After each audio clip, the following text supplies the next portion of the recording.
Topic video 9, timers, father time in a microprocessor. Like the name suggests, timers are generally based around a free-running counter, which we refer to as a timer because the counter is incremented at a particular clock frequency, and therefore when you increment a counter at a particular clock frequency, then you can count up the number of periods, and therefore you can time how long certain things take place. So time is always based around a free-running counter of some kind. With our processor, the 9S12X, it is based around a 16-bit free-running counter that is driven by our system clock. Of course, we can control the rate at which it's driven by the system clock by using prescalers and so forth, but effectively there is a counter that is free-running, just continually counts from 0 up to the maximum value, then rolls over and keeps counting continuously. So our timer system on our processor provides the following basic functions. Provides a timer overflow that we can use to generate periodic interrupts. So we can get it to generate interrupts at fixed intervals. So therefore you may have a particular event that needs to, or a particular chunk of code that needs to run periodically. So therefore we can generate an ISR that's triggered by a timer overflow. We have up to 8 output compare functions, so we can use it to generate various square waves and square pulses out of our various digital pins related to the timer subsystem. We can do up to 8 input compare functions, so we can actually have it counting the widths of pulses that come in on particular pins. So using the input compare function, we can count for how many clock pulses a particular digital pin was high or how long it was low. So we can actually use it to decode, I guess, the widths of clock of digital signals. We've got a single 16-bit pulse accumulator, so we can actually have a timer that is externally triggered. So therefore we have a counter that simply counts up each time an external digital pulse is fired into the subsystem, so it can simply count up the number of pulses we've got over a fixed amount of time.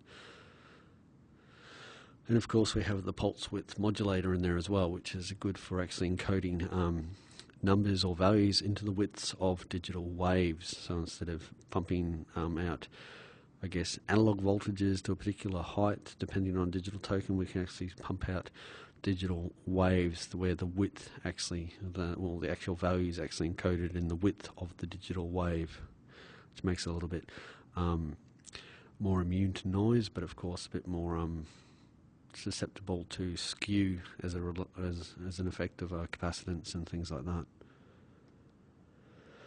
So the timer overflow, as I said before, it's one of the great features of the timer subsystem. Okay, it allows us to generate periodic interrupts. So our timer is based around a free-running 16-bit counter called tcount, TCNT. It increments effectively from 0 to FFFF. And then when it hits FFFF, it simply overflows and returns back to 0. Okay, and then it continues once more. So it basically continuously counts from 0 up to FFFF, and then falls over or overflows, and then counts from 0 back up to FFF again. So it continually counts. However, each time that it overflows, or effectively resets back to 0, it triggers an interrupt called a timer overflow interrupt. Okay, so each time it counts up to the maximum value, overflows, it can generate an interrupt. We can modify how quickly this timer overflow interrupt takes place simply by changing the rate at which the counter increments. So if our T count has been incremented as a result of it by an external clock, so an external clock is triggering it, on each clock pulse it's incrementing by 1, we can effectively change the rate at which it generates that timer overflow by simply changing the rate at which that clock is incrementing it. So by slowing down the clock, we effectively increase the period of our interrupts. By speeding up that clock, we effectively reduce the period of our interrupts. So we can effectively control when the interrupts take place simply by controlling the speed of that clock that is being used to increment T count. Okay, to give you an example of how the timer overflow works, we have a 2-bit free-running counter here. I'm not going to do a 16-bit one, and we don't have all year to wait for me to go through an example of a 16-bit counter, so I've got a very simple 2-bit counter here to show you what happens.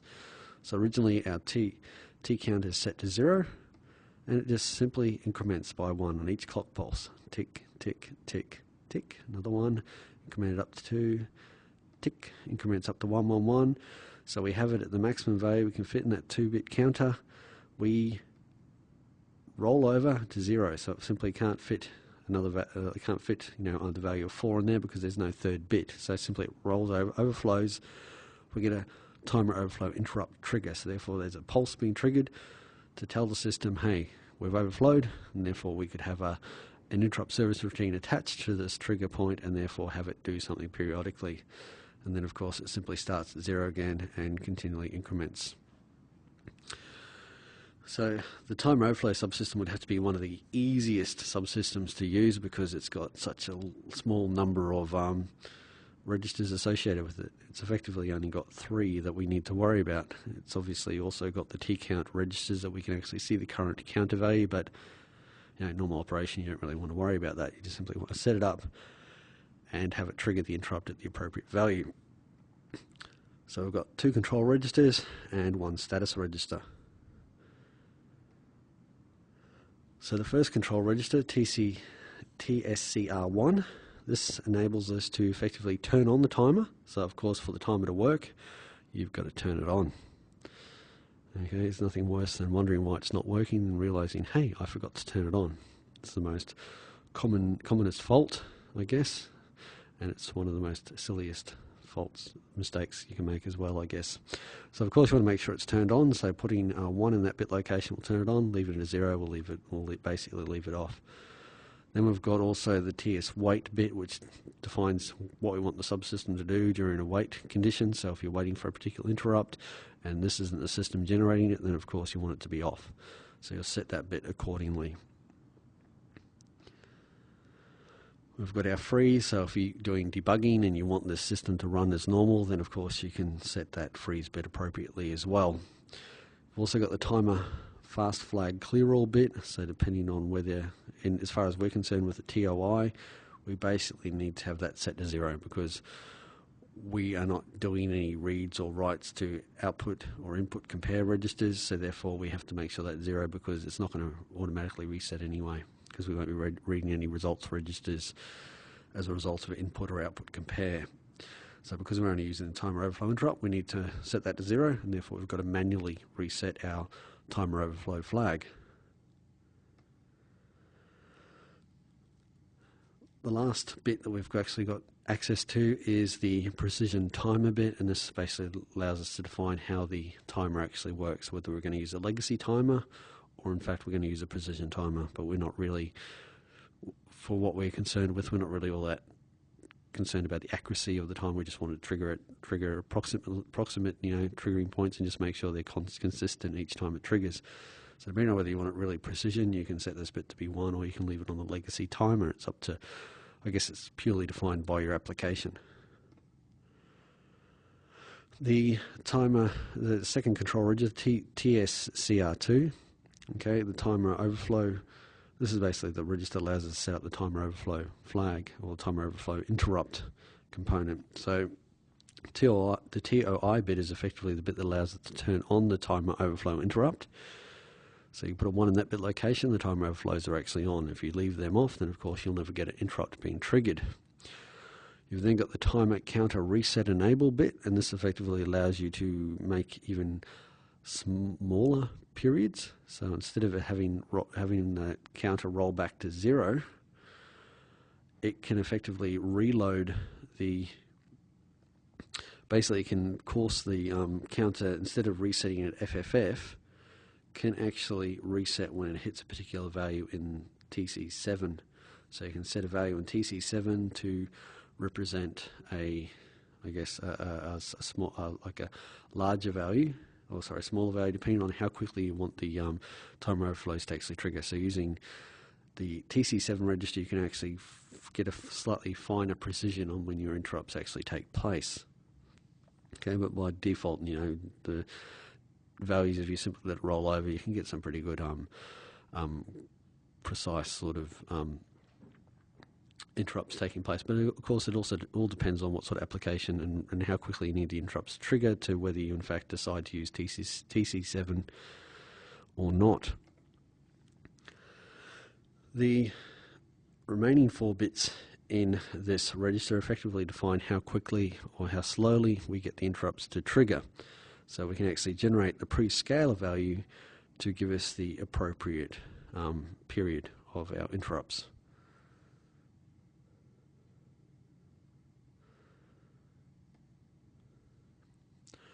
And of course, there are many more control registers for the timer subsystem, but they relate to the input-output compare facilities of the timer, and we're not actually, they're a bit beyond the scope of this course right now. So basically the last register really concerned with the timer overflow is, of course, the tflag2 register, and this is effectively the status register for our timer overflow. So it only has 1 bit inside this register, and it's the TOF bit, and the TOF bit is effectively our timer overflow flag. So you need to ensure that when a timer overflow interrupt has taken place, you need to ensure that you reset this flag inside your interrupt service routine. If you do not reset this flag, then the second you hit your RTI and return from the interrupt, the processor will throw you straight back into your interrupt service routine because the TOF flag is still set, so therefore it thinks the timer overflow has taken place again, and it will throw you back into your ISR. So you need to ensure that you reset the TOF flag when you're inside the timer overflow interrupt service routine. Very, very important. So when it comes to using the TOI, you need to ensure that you make sure it's enabled. So you need to make sure it's on. You need to basically set the most significant bit in the TSCR1 register to make sure it's turning on. The other bits aren't really all that important, so you can simply leave them as 0. Got to make sure the TOI bit is enabled in the TSCR, okay, and that the TCRE is cleared, unless of course you want to do a really precise sort of period, but generally you've got to make sure it's cleared. You pick an appropriate value for PR2 to PR0, so you pick a particular prescaler value to ensure that you get the interrupts triggering at the desired interrupt period. And then of course the last thing you need to do is to make sure the interrupts are turned on and that you've actually set up an appropriate interrupt service routine and it's been thrown in the interrupt vector table at the appropriate location. And of course the most important thing you've got to ensure that ISR does is of course reset that TOF flag when it's triggered. So finding the value for PR2, so therefore when it comes to trying to work out a period that we want our interrupts to trigger at, our PR is simply a prescaler on the bus clock, which is F bus, to produce the timer clock frequency. So F timer equals F bus divided by 2 raised to PR. So the timer clock is effectively used to pulse T count, and T count is a 16-bit register, so each time T count is pulsed, it counts up from 0 to 65,536. Once it hits that maximum value, it then rolls back to 0. So you can see that effectively, in order for it to overflow, the TOI period will in fact be equal to 2 raised to PR times 65,536, all divided by the frequency of the bus clock. So that'll be the period of our interrupts. So that'll be dictate the period that our interrupts will trigger at. So you can see effectively, when you look at this, effectively we have a bus clock coming in to an AND gate, so as long as the time is enabled, the bus clock then propagates to our prescaler. Our prescaler is then reduces the frequency of that bus clock to a smaller frequency, and therefore that frequency is then pumped into our 16-bit counter to pulse that 16-bit counter. And the second that 16-bit counter hits maximum value and rolls over or overflows, it then sets the TOF flag in our flag 2 register.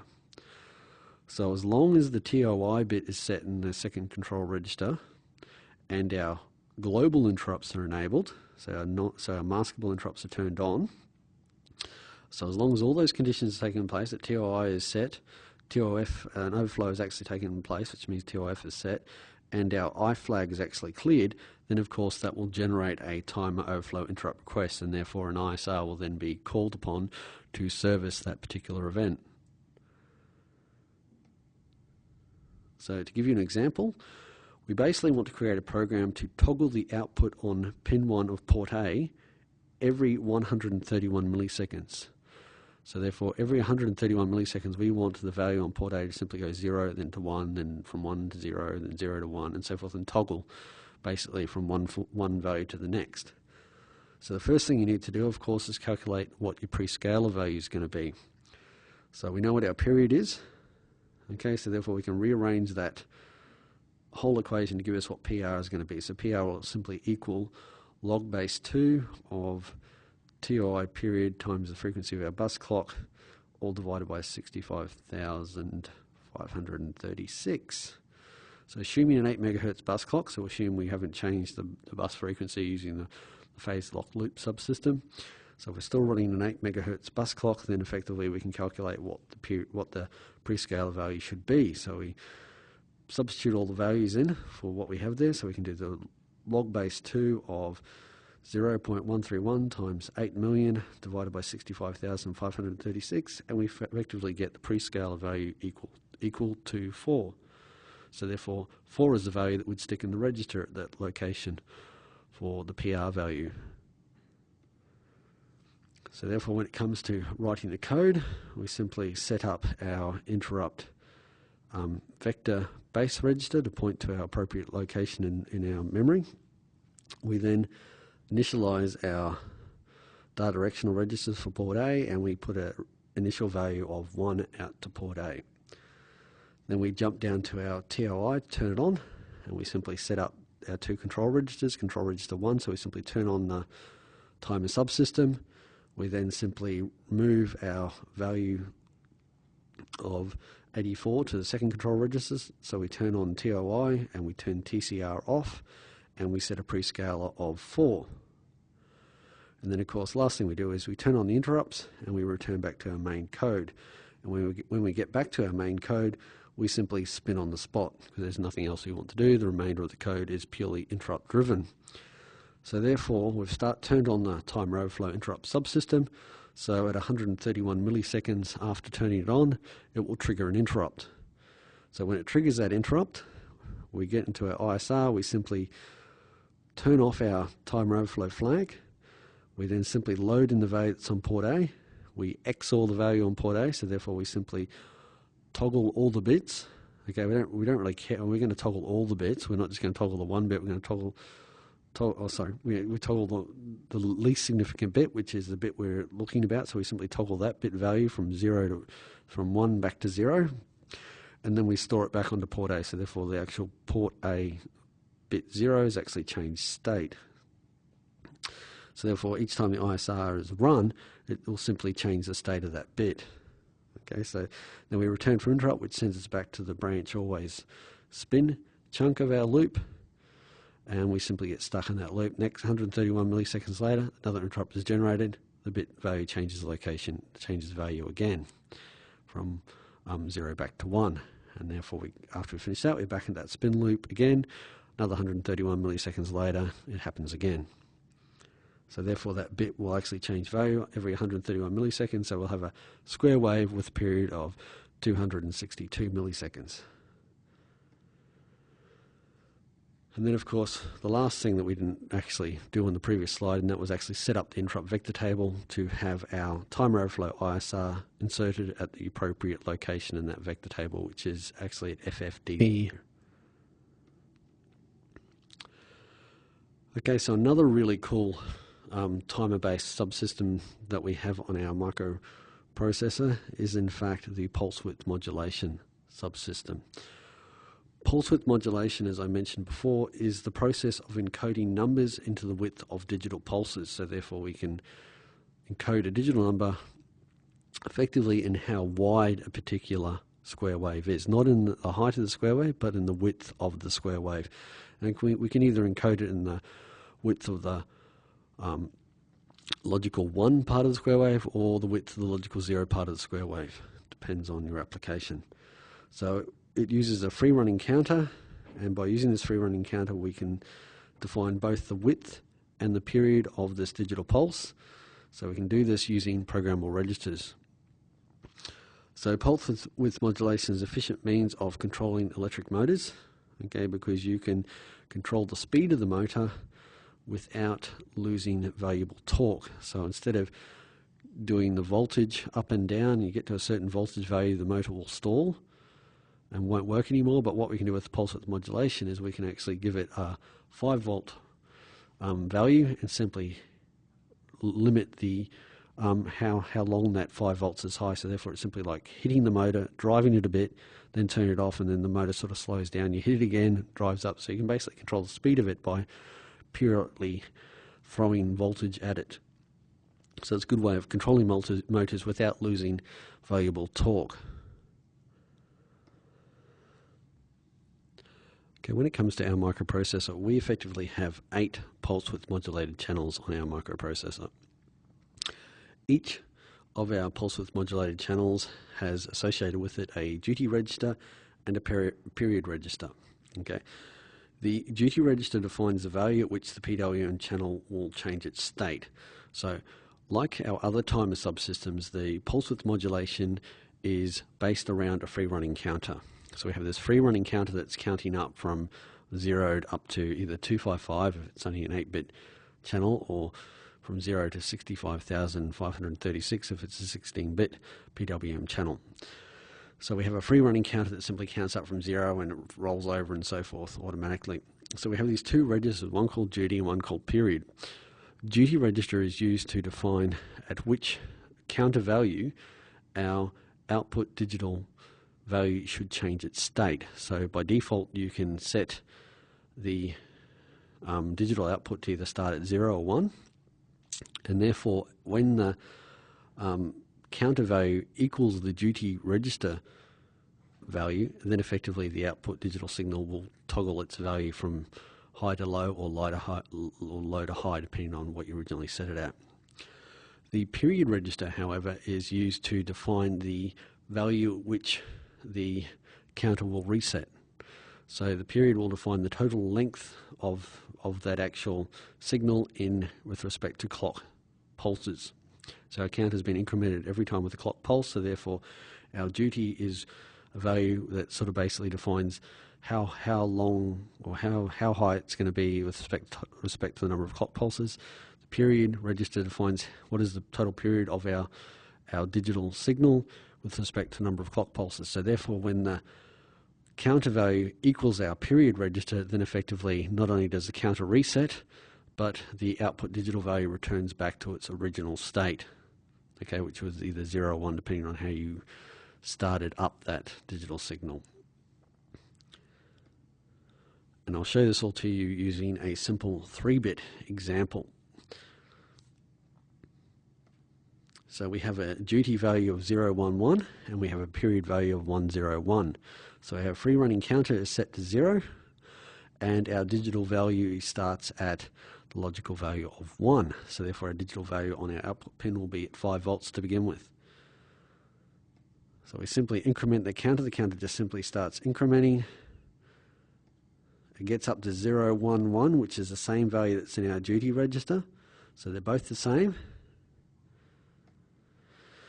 So therefore what happens is our output value drops down to 0. So therefore it changes state from 1 down to 0. And our free running counter keeps counting up. So it goes up to 100. Now it goes up to 101. It is the same thing as our period register now. So therefore that means, okay, that's the total period of our waveform. So therefore we need to reset it. So therefore it goes back up to 1. So now we're back at what the original value that we were. So you can see that that is the total period of our output waveform with respect to the number of clocks that we used to drive it. Clock pulses that were basically toggled in. So after a total of 5 clock pulses, our signal then repeats again. So the counters all reset back to 0 and we start the whole process again.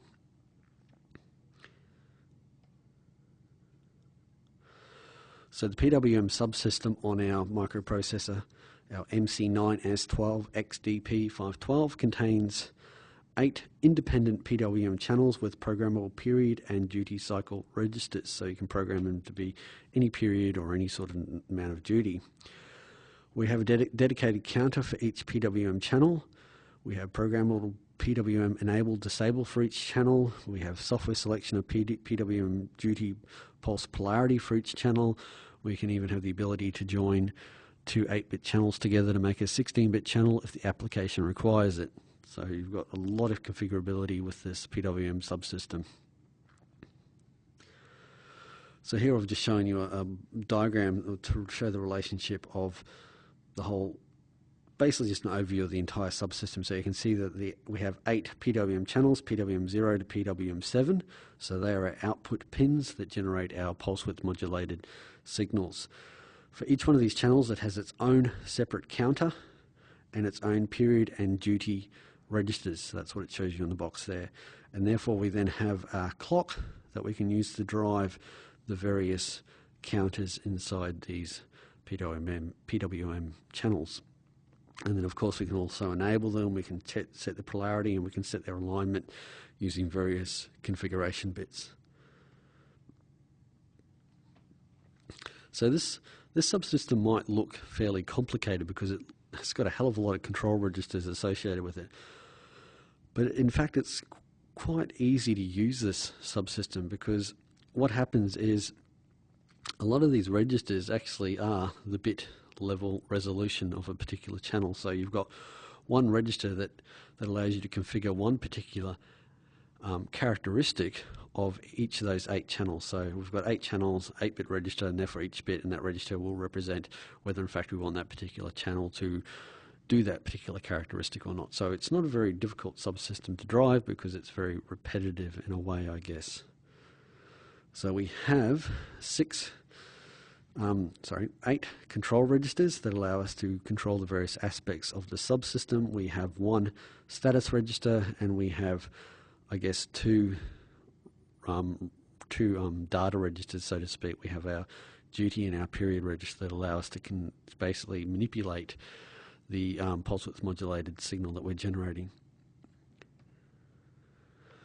So when it comes to controlling the PWM, this is by far the most important of all the registers. This allows us to, at a bit level, define which channels we're actually using. So we can turn on or turn off a particular pulse width modulated channel simply by setting or clearing a particular bit in this register. So PWM ME0 actually refers to the channel PWM channel 0. Okay, and PWM E7 relates to the pulse width modulating channel number 7, and of course the other bits correspond to their relative channels. So you can turn them on and off at any point in time. Generally, when it comes to modifying the period or the duty registers for a particular channel, so if you've got a channel running and you just want to change its duty cycle, you effectively need to turn it off before you do that, and that way you can ensure that you're not going to get any misfiring or any undesired results. So if you turn the PWM off first for that particular channel, then modify one of its registers, then turn it back on. We've got the PWM polarity, so this enables us to define whether in fact that signal starts at a high or starts at a low. Okay, so by simply putting a 0 at the particular bit location for that particular channel, you can get that channel to start at 0. Put a 1 at that particular location, you'll get it to start at 1. So therefore, when it hits the duty, it'll actually toggle that value from whatever you put here to the alternative value. So it depends on your application to whether you have it start at 0 or start at 1. We've got our PWM clock registers, so these allow us to define the various aspects of how we're going to toggle those counters. Okay, so there's a few registers associated purely with our clocks. So the most important clock register is our PWM clock select register, and this allows us to choose our clock source. So when it comes to our PWM channels, we effectively have 2 possible clock sources. We have a clock B or a clock SB.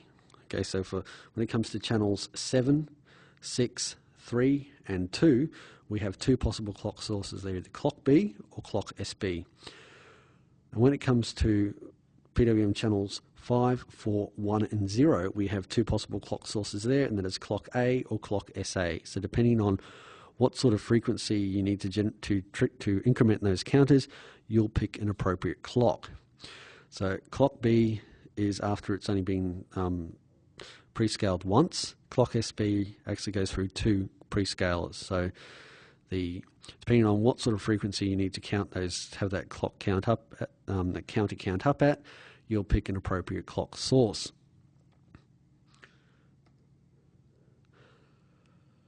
So when it comes to setting the prescaler values for clock B or clock A, so as I said, they're both basically the same thing, but they can drive different PWM channels. Okay, so you've actually got half the PWM channels driven by clock A, the other half driven by clock B. So when it comes to the prescaler values, you can effectively pick a prescaler value to give you the appropriate divisor for your initial clock A or clock B. So effectively, whatever value you put in, like with respect to clock B, into PCK B2 to PCK B0, that will effectively do a divide by that value raised 2 raised to that particular value that you put in that register. So you can see in the table here, put a value of 0, it's effectively the bus clock. So 2 raised to the power of 0 is effectively 1, so it's a divide by 1. If you put a value of 1 in there, then effectively it's bus clock divided by 2. So 2 raised to the value of 1 is 2, so therefore it's divided by 2. So effectively, whatever value you put into the PCK B2 to PCK B0, raise 2 to that particular value, and that'll be your divisor that you're originally dividing the bus clock down by. Okay, and of course, what you can do for clock B, you can also do for clock A. So both the original prescaler values for clock B and clock A are both contained within the PWM prescaler clock select register. So that's how you can generate the frequency for clock A or clock B, or clock A and clock B, I guess. So when it comes to generating our value for our clock SA, we then have a prescaler register for generating our clock SA value. So therefore we can take our clock A value and we can divide it down even more. So instead of it being 2 raised to the particular value in this location, it's simply clock A divided by 2 times the particular value we stick in this register. If you put a value of 0 in this register, then 2 times 0 would give you 0, which is an undefined value. So therefore, if you put a 0 in that register, it effectively means 256. So therefore, it would be a divide by 512 if in fact you put 0 in this particular register. So this is how you can generate the prescaler value for our clock SA. So if you can do it for clock SA, then of course you can do the same thing for clock SB. So we have a PWM SCLB register, which allows us to do the prescaler value for clock SB. So bear in mind that clock A and clock SA can only drive certain PWM channels. Clock B and clock SB can only drive certain PWM channels as well. So you've got to pick the appropriate clock for the particular channel that you're driving. So the same way with clock A, you can generate the prescaler value for clock SB in exactly the same way as you did for clock SA. So I've thrown this picture in here to show you the relationship between the bus clock and the actual output clocks to our various channels. So you can see that the bus clock comes in, and depending on that our particular channels have been enabled, you've got your original prescaler value set and so forth, and you see that that clock value comes into our divide by prescaler, which basically chooses the particular value for our clock A or our clock B. So that's simply, so the multiplexer there effectively allows us to choose our original value for clock A or clock B, and therefore that value from clock A and clock B goes into a 8-bit down counter that effectively enables us to then generate our clock SB or our clock SA. And then you can see on the very end, or the very right of this diagram, we then have the multiplexers that allow us to choose clock A or clock SA, or clock B or clock SB, depending on which channel. So therefore that multiplexer on the end is effectively that bit in the clock select register that allows us to choose whether we're using clock B or clock SB or clock A or clock SA. Okay, so when it comes to, I guess, defining some of the attributes of our output signal that we're generating, you may in fact need that signal to be center aligned, Okay, so if you're controlling a servo of some kind, you might actually want to center align that pulse instead of having it left justified. So therefore, you can define by using the particular bit locations in this register, you can define a particular channel to be center aligned or not to be center aligned by setting the particular bit in that register. So when it comes to using the PWM control register, this is where it's no longer a bit level resolution for a particular channel. This register here, effectively, you can use this register to define whether in fact you want to join two channels together. So you know each channel has an 8-bit counter associated with it. So if you join two channels together, effectively you have a 16-bit counter associated with it. So if you join using the top 4 bits in this register, you can join channels 6 and 7 together, you can join channels 4 and 5 together, you can join channels 2 and 3 together, or you can join channels 0 and 1 together. When you join a channel together, so if you leave 0 on those bit locations, in effect they operate as 2 separate 8-bit PWM channels. You put a 1 in their bit location, effectively they join together to make a 16-bit PWM channel. So what happens when you join them together, effectively, if you join 6 and 7 together, then effectively pin 6 becomes the output, so PWM 6 becomes the output, PWM 7 becomes unused. Okay, same thing when you join 4 and 5 together, then PWM 4 becomes the output, PWM 5 is unused. Okay, so when you join them together, one of the channels will become the output for that 16-bit PWM, the other channel will become unused. And of course, we also have our our wait state control bit. So when we're in a wait state, does the PWM subsystem operate as normal or does it turn off? So you've got that bit there to simply control whether in fact it's going to be working or not. And then also you've got your freeze bit. So the freeze bit, as before, defines the operation of the PWM subsystem when we're doing our debugging. So when we're in freeze mode, if in fact we want it to operate normally or we want it to turn off. So we also have our PWM count register. So this actually allows us to check the value in that particular PWM register. So as our PWM subsystem free running counter is counting up, we can read that register and we can see the particular values that are in that register. You can read it, but you can't write to it. It's simply free running, so you can read but not write. And then of course, since you've configured the characteristics of your waveforms that you want to generate, the last thing you really want to do is define the period of your digital waveform. So you need to be able to set up how many clock pulses this actual waveform should be. So after how many clock pulses should the waveform repeat, and you'll set that value into the pulse width modulated period register. So the PWM channel period register. So each channel will have its own period register, as I said before. And of course, like I said before, turn the PWM channel off before you modify its period registers or its duty registers. And then of course you also want to be able to define what is the duty, and this is by far the most common register that you'll modify each time. So if you want to change the speed that a DC motor might be running at, or you want to change, I guess, the direction of a servo or something like that, this is the register that you'll be changing more often than the actual period register. And like I said before, make sure you turn off the channel before you modify this register. Okay, so when you're using the PWM subsystem, there are a few questions that you need to ask yourself about your particular application. Do you need to use an 8-bit or 16-bit PWM channel? What clock frequency does your application require? Does the waveform need to be center aligned or not? Does the output waveform need to start at 0 or 1? So you could ask yourself these questions, and then by asking yourself these questions, you'll be able to know how to configure the subsystem and ensure that it works properly. So we've got an application that requires a 10 Hertz waveform with a 50% duty cycle. So therefore our pulse width modulated period will equal 2 times our duty cycle. Okay, and we need it to run on PWM 0, so we need it on the first, or I guess the 0th, or the first PWM channel. So the PWM period, in combination with our clock prescalers, will enable us to generate a 10 Hertz waveform.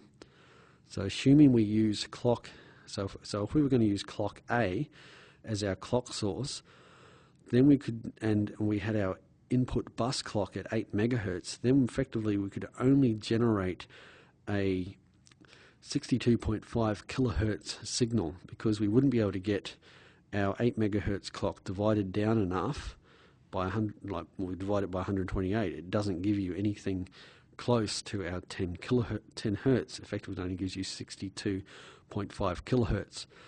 So therefore, we shall require the use of clock SA, because we need to get that clock to increment our counter down to even a lower possible frequency than 10 hertz. So we need it smaller than 10 hertz, so therefore we can have a value in our PWM period. So we need to be able to have, a multiple of our input clock to generate our 10 hertz. So we can reduce this problem mathematically to be 10 hertz is equal to our frequency of our bus divided by what's left, which is our PCK value, 2 raised to our PCK value, times 2 times PWM SCLA times the period of our channel. So the first bit is our clock A, so this F bus divided by 2 raised to the PCK, that is our clock A frequency. The second one is our clock SA prescaler, so this is 2 times PWM SCLA, which is our clock SA prescaler. So combined the whole lot is actually the frequency of our clock SA. So therefore we need to be able to, so that'll be the frequency at which our counter is incremented. So therefore we need to work out how many increments do we require in order to generate 10 hertz. So if we use PCKA2 to be 7 and PWM SLA to be 132, then our PWM period must be, so we can calculate that simply using this equation. So we can do our 8 million divided by 10 times 128 times 2 times 132, and we get a value of 23.67, so we round that up to 24. So our PWM period will in fact be 24. So therefore, because we wanted 50% duty, we simply then divide that 24 by 2, which gives us 12. Okay, so that's another reason why we rounded up to 24, because 20 till 4 is an even number. It gives us our divide by 2, which gives us our 12 value. So let's put that all into code. So first of all, we simply initialize our PWM system. So we move 0 to PWM ME, so we turn them all off to begin with. We set our polarity, so all our channels start low. We set up our PWM clock, so we select clock SA for PWM 0. We set up our clock prescaler, so we set clock A to be 128. We left justify all our channels by putting 0 in our PWM CAE register. We then set all our PWM channels to be independent by setting 0 in PWM control register. We set our SA clock prescaler to be 132. We set our pulse width period to be 24, and we set our duty to be 12. So we've now got a 50% duty cycle running at 10 hertz. We then go and enable our PWM 0 channel, and therefore by enabling it, we now have a digital signal of 10 hertz with a 50% duty cycle now spitting out of our PWM channel 0. So it's a free running counter. The system will run independent, doesn't require any more interaction from us. We'll simply keep generating 10 hertz out that pin. However, if you want to change any of those characteristics of that signal, like want to make it greater or less than 50% duty cycle, then you'd have to turn it off, change the duty value, and turn it back on. So, but it completely runs freely, doesn't require any software interaction. So, like before, should you require any further assistance, please do not hesitate to ask your demonstrator, post a question on the forum, email me, the convener, make an appointment to see me, but please make sure all your questions get answered.